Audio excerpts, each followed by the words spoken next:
It's story time.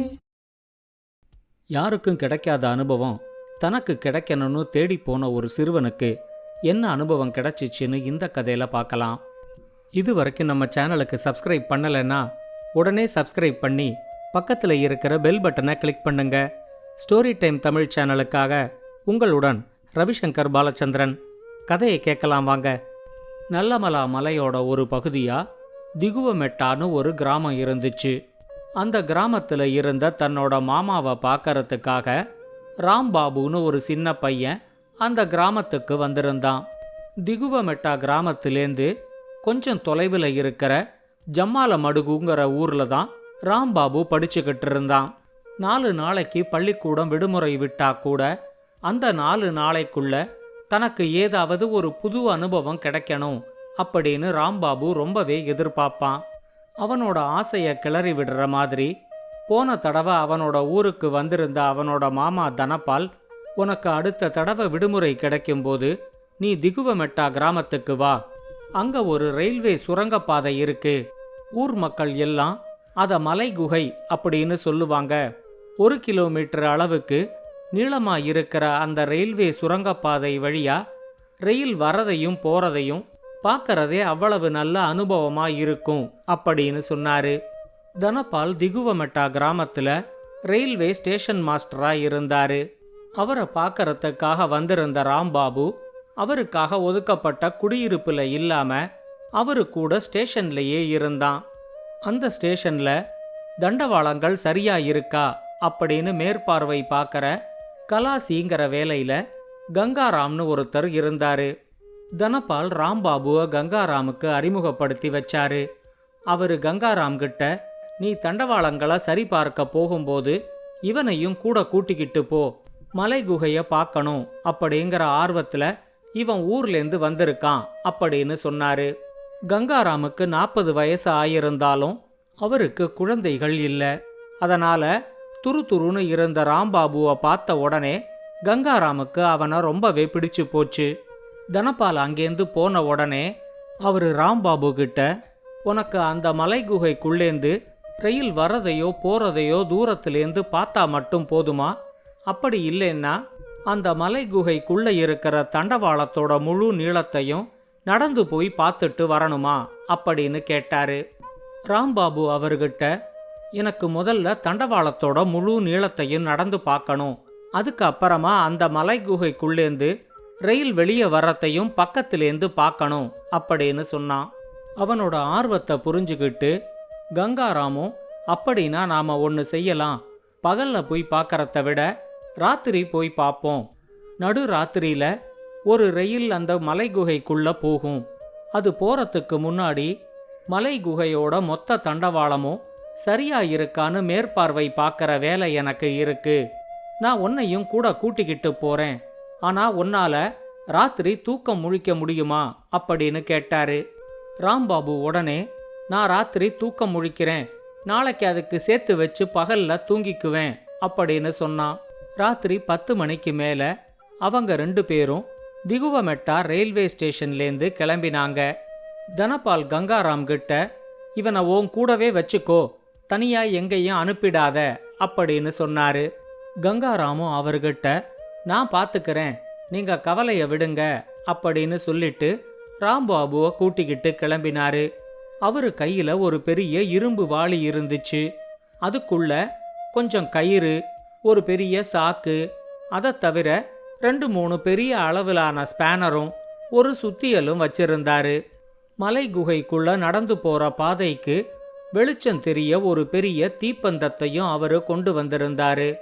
நல்ல torch light வச்சுக்கலாம் இல்ல, இந்த காலத்திலயுமா தீப்பந்தம் எல்லாம் உபயோகப்படுத்துறீங்க அப்படின்னு ராம்பாபு அவர்கிட்ட கேட்டப்போ அவரு சிரிச்சுக்கிட்டு, காட்டு மிருகமெல்லாம் டார்ச் லைட்டை பார்த்து பயப்படாது, ஆனா தீப்பந்தத்தை பார்த்து பயப்படும் அப்படின்னு சொன்னாரு.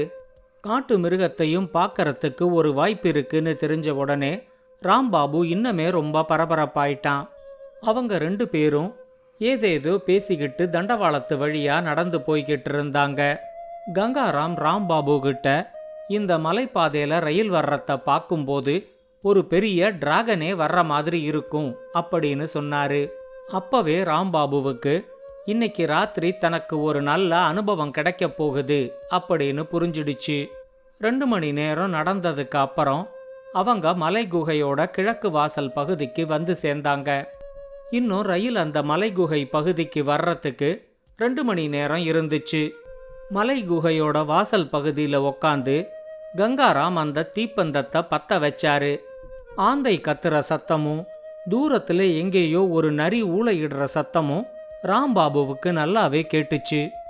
கங்காராம் அவனோட முகத்தை பார்த்துட்டு, அதெல்லாம் ஒன்றும் பயப்படாத, நம்ம கையில தான் தீப்பந்தம் இருக்கே, எந்த காட்டு மிருகமா இருந்தாலும் நம்ம கிட்டையே வராது, வா நாம போய் தண்டவாளம் சரியா இருக்கான்னு பார்த்துட்டு வந்துடுவோம் அப்படின்னு சொன்னாரு.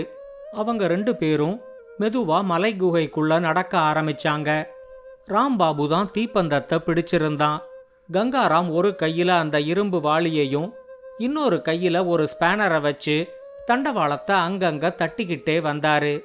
அந்த சத்தத்தை கேட்டு குகைக்குள்ள பதுங்கி இருந்த 1-2 காட்டு பூனைகள் ராம்பாபுவை தாண்டிக்கிட்டு குகையை விட்டு வெளியே ஓடிச்சு. முதல்ல கொஞ்சம் பயமா இருந்தாலும் போக போக அந்த குகையோட இருட்டும் அதுல பாதுகாப்பா நடக்கிறது எப்படிங்கிறதும் ராம்பாபுவுக்கு பழகிடுச்சு. அவங்க குகையோட மேற்கு பகுதியை நெருங்கும்போது கங்காராம் திடீர்னு ராம்பாபு கிட்ட, கொஞ்சம் இரு, எதுவும் பேசாத அப்படின்னு சொன்னாரு. ராம்பாபு அவரையே பார்த்துக்கிட்டு இருந்தான். அவரு மெதுவான குரல்ல ராம்பாபு கிட்ட, இங்க பக்கத்துல எங்கேயோ சிறுத்தை இருக்கு, அதோட உருமல் சத்தம் லேசா எனக்கு கேட்டுச்சு அப்படின்னு சொன்னாரு. கங்காராம் சொன்னது சரிதான். அவங்க மலை குகையோட மேற்கு வாசல் கிட்ட வரும்போது தண்டவாளத்துல 2 சிறுத்தைகள் இருக்கிறத பார்த்தாங்க. தீப்பந்தத்தை பார்த்த உடனே அதுல ஒரு சிறுத்தை மலை குகையோட மேற்கு வாசல் வழியா தப்பிச்சு ஓடிடுச்சு. ஆனா இன்னொரு சிறுத்தை கிட்டேந்து பெரிய அளவுல எந்த அசைவும் இல்ல. ராம்பாபு கையில இருந்த தீப்பந்தத்தை வாங்கிக்கிட்டு கங்காராம் கொஞ்சமா முன்னேறி போய் அந்த சிறுத்தை இருந்த இடத்துக்கிட்ட போய் பார்த்தாரு. அவர் இப்ப ராம்பாபு கிட்ட, சிறுத்தையோட பின்னங்கால் தண்டவாளத்துல நல்லா மாட்டிக்கிட்டு இருக்கு, அந்த வழியில தான் இந்த சிறுத்தை அரை மயக்க நிலையில இருக்கு, இத காப்பாத்த முயற்சி செஞ்ச இன்னொரு சிறுத்தை தீப்பந்தத்தை பார்த்த உடனே தப்பிச்சு ஓடிடுச்சு. இதை இப்படியே விட்டா வரப்போற ரயில் சிறுத்தையோட காலை துண்டாக்கிடும். மலை குகையோட மேற்கு வாசல் வழியா குகைக்குள்ள நுழையிற ரயிலை நாம உடனே நிறுத்தி ஆகணும். என் கூட பயப்படாம சிறுத்தைய தாண்டி மலை குகையோட மேற்கு வாசலுக்கு வா அப்படின்னு சொன்னாரு. கங்காராம் அந்த சிறுத்தை இருந்த பகுதியை தாண்டும் போது அது அவரை பார்த்து லேசா உருமிச்சே தவிர அவரை எதிர்த்து எதுவும் செய்யல. ரொம்ப பயத்தோட ராம்பாபுவும் அந்த 5 அடி நீள சிறுத்தைய தாண்டி அவங்க 2 பேரும் மலை குகையோட மேற்கு வாசல் பகுதிக்கு வந்தாங்க. கங்காராம் அவங்கிட்ட, நாம 2 பேரும் மட்டும் இந்த சிறுத்தைய காப்பாத்த முடியாது, அதுக்கு இன்னொரு 3-4 பேரோட உதவி வேணும், அதனால ரயில் வர வரைக்கும் நாம 2 பேரும் இங்க காத்துக்கிட்டு இருப்போம் அப்படின்னு சொன்னாரு. கொஞ்ச நேரத்துல தூரத்துல ரயில் வர சத்தம் அவங்களுக்கு கேட்டுச்சு. ராம்பாபு தண்டவாளத்துல காதை வச்சு ரயிலோட அதிர்வுகளை உணர்ந்து பார்த்துட்டு, ஆமா ரயில் வந்துகிட்டு இருக்கு அப்படின்னு சொன்னான். கங்காராம் தன்னோட வாளிக்குள்ளேந்து ஒரு டார்ச் லைட்டை எடுத்து அதை சிவப்பு வண்ணத்துக்கு மாத்தி வச்சுக்கிட்டாரு. அவரு ராம்பாபு கிட்ட, வரப்போற ரயிலுக்கு நீராவி இன்ஜின் தான் பொருத்தி இருப்பாங்க, அது இந்த மலை குகை கிட்ட வரும்போது ரொம்ப மெதுவாத்தான் வரும், அதனால சிறுத்தையோட உயிருக்கு ஒன்றும் ஆபத்தில்ல அப்படின்னு சொன்னாரு. அவரு சொன்ன மாதிரியே கொஞ்ச நேரத்துல ஊர்ந்து ஊர்ந்து ஒரு டிராகன் மாதிரி நீராவி இன்ஜின் பொருத்தப்பட்ட ஒரு ரயில் அங்க வந்துச்சு. கங்காராம் கையில இருந்த டார்ச் லைட்டில் சிவப்பு வண்ணத்தை பார்த்த உடனே அந்த ரயில் பெரிய சத்தத்தோட மலை குகைக்குள்ள நுழையாம வெளியவே நின்னுச்சு. அந்த ரயிலோட இன்ஜின் டிரைவர் மேத்தா ரயிலோட இன்ஜின்குள்ளேந்து எட்டி பார்த்து கங்காராம் கிட்ட என்ன அப்படின்னு கேட்டாரு. கங்காராமுக்கு ஹிந்தி தெரியாதுங்கிறதுனால அவரு மலை குகைக்குள்ள கைய காட்டி சிறுத்தை சிறுத்தை அப்படின்னு சொல்லி சிறுத்தை மாதிரியே உருமி காட்டினாரு. அதை பார்த்த உடனே ராம்பாபுவுக்கு ரொம்ப சிரிப்பு வந்துடுச்சு. அவனுக்கு ஹிந்தி நல்லா தெரியும். அவன் மேத்தா கிட்ட, தண்டவாளத்துல ஒரு சிறுத்தை மாட்டிக்கிட்டு அரை மயக்க நிலையில உயிருக்கு போராடுறத பத்தி சொன்னான். இப்ப மேத்தாவும் அவரோட உதவியாளரும் இன்ஜினை விட்டு இறங்கி கீழே வந்தாங்க. கங்காராம் ராம்பாபு கிட்ட, உன்னை கூட்டிக்கிட்டு வந்ததும் நல்லதா போச்சு, வா அவங்களையும் கூட்டிக்கிட்டு சிறுத்தை அடிபட்டு கிடக்கிற இடத்துக்கு போய் காட்டுவோம் அப்படின்னு சொன்னாரு. 4 பேருமா மறுபடியும் மலை குகையோட மேற்கு வாசல் வழியா உள்ள வந்து சிறுத்தை அடிபட்டு கிடந்த இடத்துக்கு வந்தாங்க. தீப்பந்த வெளிச்சத்துல மேத்தா சிறுத்தைய பார்த்துட்டு ராம்பாபு கிட்ட, நாங்க 3 பேருமா இந்த சிறுத்தைய அமுக்கி பிடிச்சுக்கிட்டா ஒரு கையில தீப்பந்தத்தை வச்சுக்கிட்டு இன்னொரு கையால சிறுத்தையோட காலை தண்டவாளத்திலேருந்து உன்னால விடுவிக்க முடியுமா அப்படின்னு ஹிந்தியில கேட்டாரு. ராம்பாபு தன்னால அதை பண்ண முடியும் அப்படின்னு சொன்னதும், நம்ம கிட்ட இப்ப என்னென்ன பொருள் இருக்கு அப்படின்னு அவரு கேட்டாரு. அவரு கேட்டதை கொஞ்சம் புரிஞ்சுகிட்டு கங்காராம் தன்னோட கையில இருந்த வாளிய கொண்டு வந்து அங்க வச்சாரு. அதுக்குள்ள இருந்த பொருளை எல்லாம் பார்த்த உடனே சிறுத்தைய காப்பாத்திட முடியும் அப்படிங்கிற நம்பிக்கை மேத்தாவுக்கு வந்துச்சு.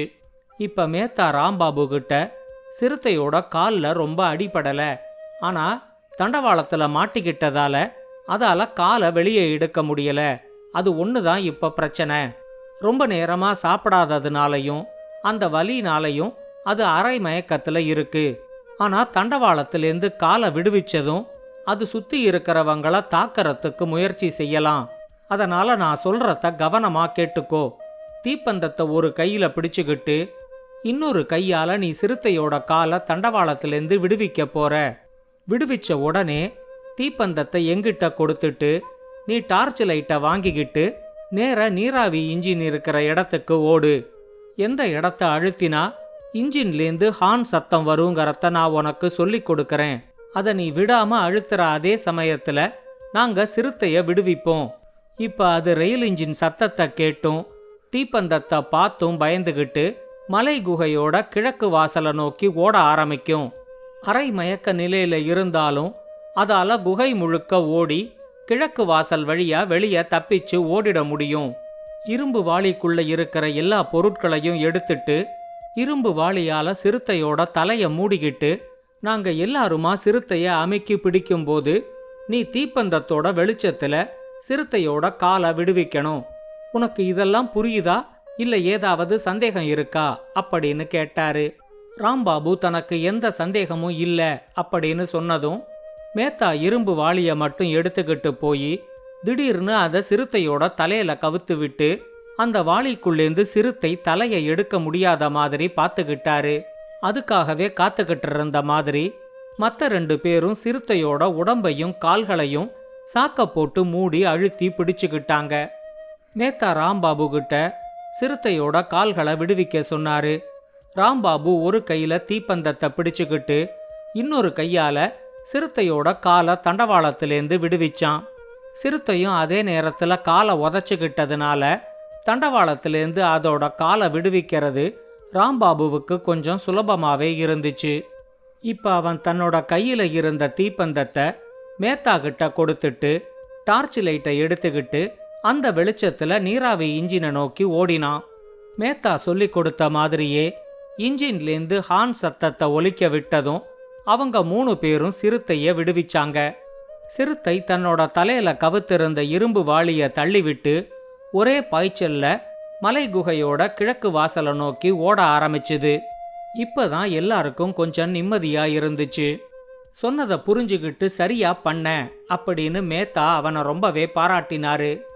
அவரு கங்காராம் கிட்டையும் ராம்பாபு கிட்டையும், நீங்களும் உங்க பொருட்களை எடுத்துக்கிட்டு இன்ஜின்லேயே ஏறிக்கங்க, உங்களை திகுவ மெட்டால இறக்கி விட்டுட்டு போறேன் அப்படின்னு சொன்னாரு.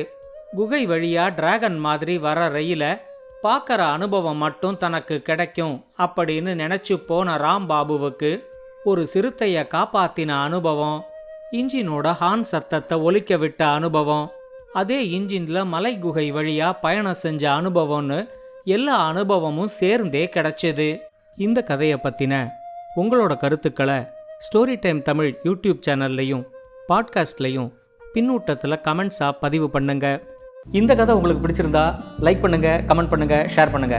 மறக்காம ஸ்டோரி டைம் தமிழ் சேனலை சப்ஸ்கிரைப் பண்ணுங்க. அப்படியே பக்கத்துல இருக்க அந்த பெல் ஐகானை கிளிக் பண்ணுங்க.